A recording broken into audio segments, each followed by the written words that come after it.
Hello and welcome to the Dune Minute Podcast, your place to dive deep minute by minute into the cinematic adaptation of Frank Herbert's world of Dune. I'm one of your hosts, John. I am Zach. Sorry, I was not paying attention. All right, cool. I just took a sip of a cool, crisp, polar lime seltzer. Not sponsored. Ooh. Did you get one out of my fridge? Yes, I did. Oh, okay. I was like, when did you... I stole one out of your fridge. Yes. That's fine. I mean, that's why I have them, is for people to drink. So, John, Zach. I think we may have a contender for shortest minute.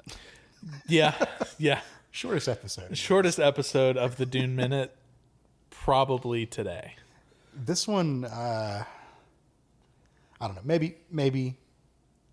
I think I can get some filler in this one.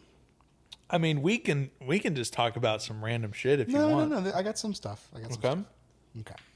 So we are, of course, talking about minute 153 through 154. You want to talk about how much you hate Forrest Gump again? No. I got it out of me. Okay. My monthly I hate Forrest Gump rant. We can talk about how you don't like the Eagles. I'm coming around. Okay. I'm softening in my old age. Your old age of 34. Yeah.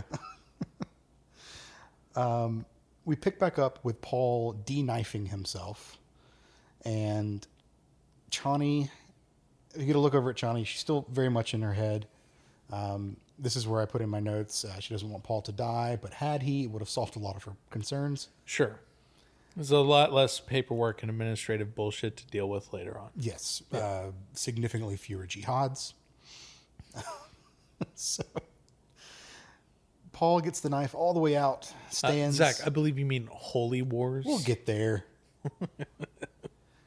Paul gets the knife all the way out, stands, and turns back to Chani. They exchange some knowing glances, and then Paul turns back to the Emperor, crysknife in hand. Bloodied crysknife in hand. Very bloodied, yes. Now, this is where we get another ice-cold turn from Jessica over to Guy Sullen Moheim. Oh, baby. She is not looking, Guy Sullen Moheim, that is not looking as confident as we've come to know her. No. She's just kind of staring at the ground the way you stare at the ground when someone's trying to get you to open a bank account. You know that look. Everyone has that look. Oh. And that, holy shit. What a deep cut on a moment that you and I and that one guy that was in the fucking Kroger. Yeah, okay, we don't have to get into it. Let people use their imagination. Everyone knows that look. Now, they lock eyes. Guy Sullen Moheim does. She comes to and raises her head. And we hear some... It's telepathy time. Yes, and here is a beef that I have. Okay. How? Yeah. At what point was telepathy ever introduced? And how are you just going to drop a new Bene Gesserit power with like 5 minutes left in the movie? That's so crazy. And, pissed me off even more, in the books they explicitly say, no, we do not have telepathy. Now, Alia... I would like to blame Brian Herbert. I don't know if we can always do that. I would like to blame... in these last few minutes of the Dune Minute podcast, Brian Herbert. He is a producer on the movie. All right. All decisions had to go through him. Now, this is a homage, callback, call to, I don't know what you want to call it. Sure. To a very specific scene in the book where little Alia is standing in front of the Emperor. Little 3-year-old freak. Yes. Yeah. Guy Sullen Moheim is very nervous around him. Get out of my mind. Yeah. Okay, so we have that little bit, but they explicitly say this is not telepathy. Yeah.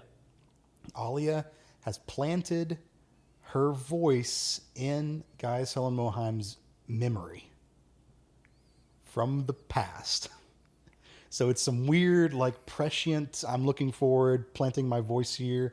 So now that we're in the moment, Guy Sullen Moheim is hearing my voice and the stuff that I planted. It's very strange. It's stranger than telepathy, honestly. Yeah. That's some weird timey-wimey bullshit. Yeah, it's very odd. Telepathy is the way that the Emperor's kind of just like, what? So you can like, you guys can like talk to each other without talking? And Alia's like, no, it's much weirder than that. She's like, that's crazy. What I did was so much weirder. Crazy? They called me crazy once. So, I don't know. Could this have been said out loud? We'll get to what they'll say in a second.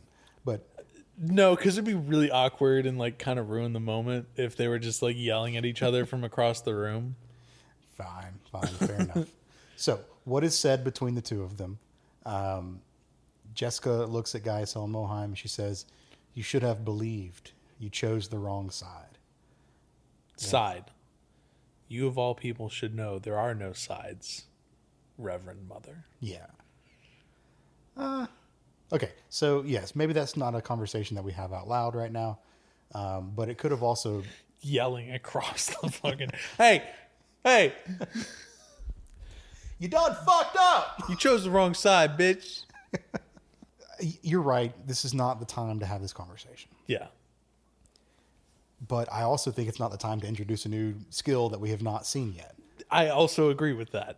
Listen, do the hand signals. We've already seen that Gaius Helen Moheim knows them. Jessica knows them because she has done it not only to Paul, but also to the Atreides guards. Right. So use the hand signals. You already have an established method. And if you want to go so far as to say that in prophecy, they've been doing the hand signals for 10,000 years up to the point of Dune Part 1 and Part 2. Exactly. So like it's a well-established thing. Yeah, it's a well-established way of communicating without words.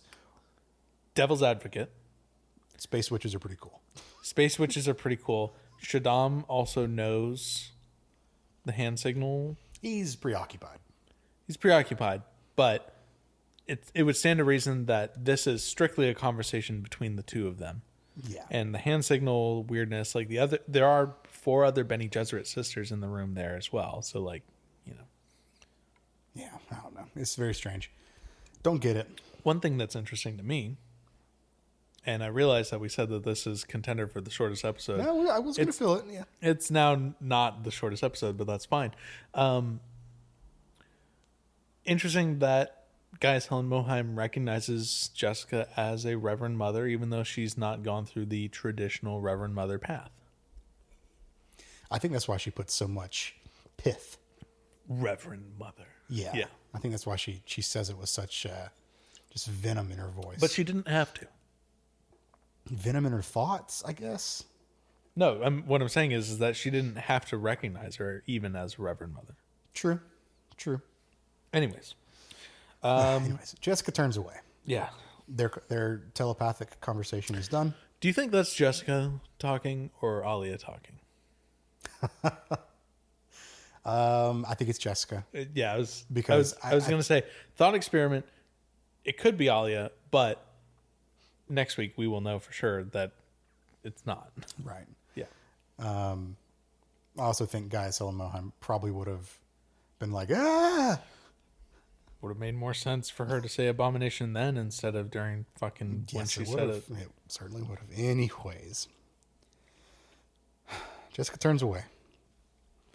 Paul starts to hobble over to the Emperor, crossing over Fade's dead body. Over my dead body. And this is where our minute ends. I've already said my book stuff. I wanted to talk about the Alia telepathy thing. Okay. Anything from Art and Soul? We will have one thing from Art and Soul next week. Take that back. 2 things from Art and Soul next week. And that's okay. All right, man. Well, let's get back tomorrow and see what Paul has to say to the Emperor. On a Friday episode? On a Friday episode, yeah. Oh my God. Well, in the meantime, you can find the Dune Minute online on Blue Sky at DuneMinute.com, and you can even email DuneMinute@gmail.com if you'd like to get in touch with us that way. We will be back for a Friday episode tomorrow. Shai Hulud's in tow. All right, see you then. See ya.